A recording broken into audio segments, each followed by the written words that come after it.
Did you know that in the first 2 weeks of your pregnancy, you aren't technically pregnant yet? It's true. And I'm going to explain why in today's video, as well as everything else that you want to know about the first month of your pregnancy.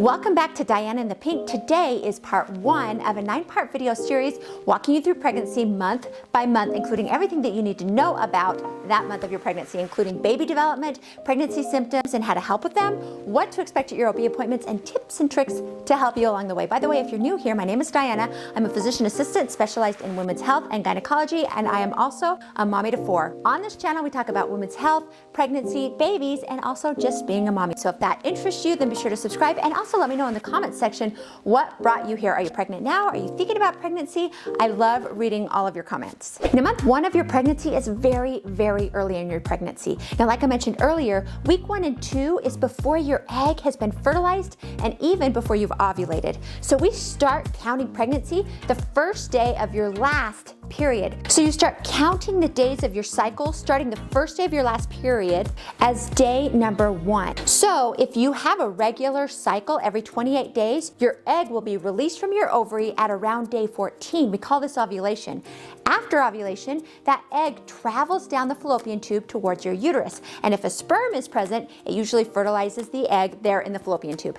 As it moves toward your uterus, that fertilized egg starts to divide again and again and again. And approximately 9 days after you ovulate, the fertilized egg burrows or implants into the uterus, and ta-da, you are pregnant. Well, buddy, I got some good news for you. Usually by the time that you find out you are pregnant, you're most likely going to be past month 1, but so much is going on here. Even if you are, you're definitely going to want to stay tuned, especially when it comes to baby development. In the short time since fertilization occurs, so much has already started to happen. So the chromosomes from you and your partner have combined, already determining the baby's hair, the eye color, the sex of the baby, and even their personality. When it implants into the uterine lining, it's a ball of cells called a blastocyst. But by the end of month 1, that little ball of cells have already started to organize themselves. There's the beginning of an amniotic sac with fluid for protection, and there's a tiny yolk sac to provide the baby with all the nourishment it needs until the placenta is ready to take over the job. By the end of month 1,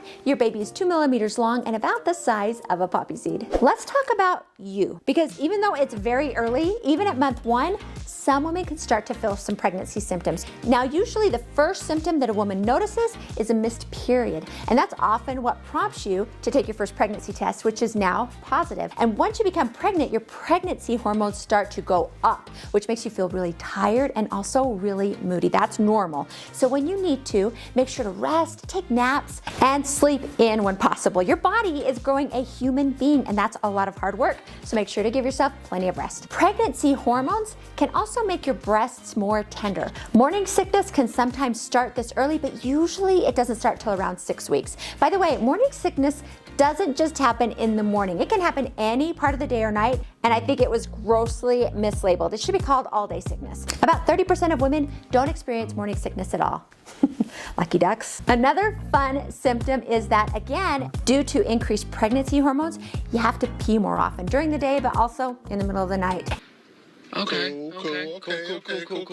And then there can also be early spotting. So I want to jump back real quick to when I talked about implantation, which, remember, is where that fertilized ball of cells attaches to the inside of your uterus called the endometrium. And when it does this, there can be a little bit of spotting and cramping. And sometimes that spotting can be mistaken as a period, but the spotting is usually really light and only lasts for a day or 2, 3 at most. Now I want to talk about pregnancy hormones. I'm going to refer to them a lot during this series because they play such a key part in what is going on in your body. So there's progesterone and there's estrogen. Those are the main culprits, and they rise dramatically during pregnancy, which leads to so many of the pregnancy symptoms that I just mentioned. Now, the other hormone that goes up is called HCG. This is the hormone that starts to rise significantly after the embryo implants, and it doubles every 48 to 72 hours, and it peaks around 8 to 11 weeks, and then it gradually declines or levels out. Your HCG levels can typically be detected in your blood around 6 to 8 days after conception and can be detected in your urine around 14 days after you conceive.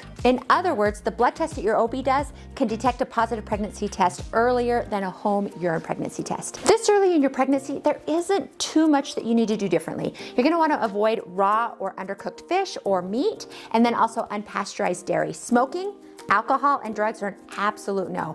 If you are struggling with addiction, there is help. There are options, so please make sure to talk to your OB. And then you're also gonna wanna check with your OB about any over-the-counter or prescription medications that you're taking, just to make sure they are safe to take during your pregnancy.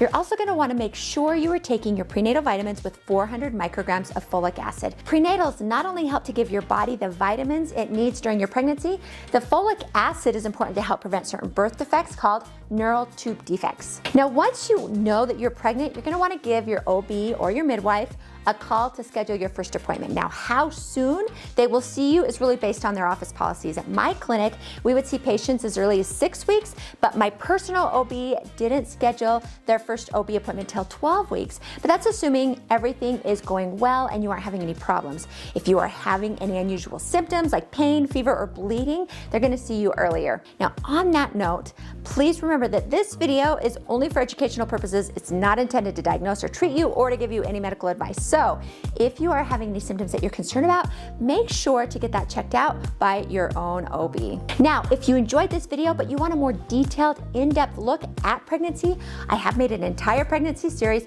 where I walk you through pregnancy week by week, starting at week 4. So remember to subscribe, and I put that week by week playlist right here. Click on that, and I will see you over there.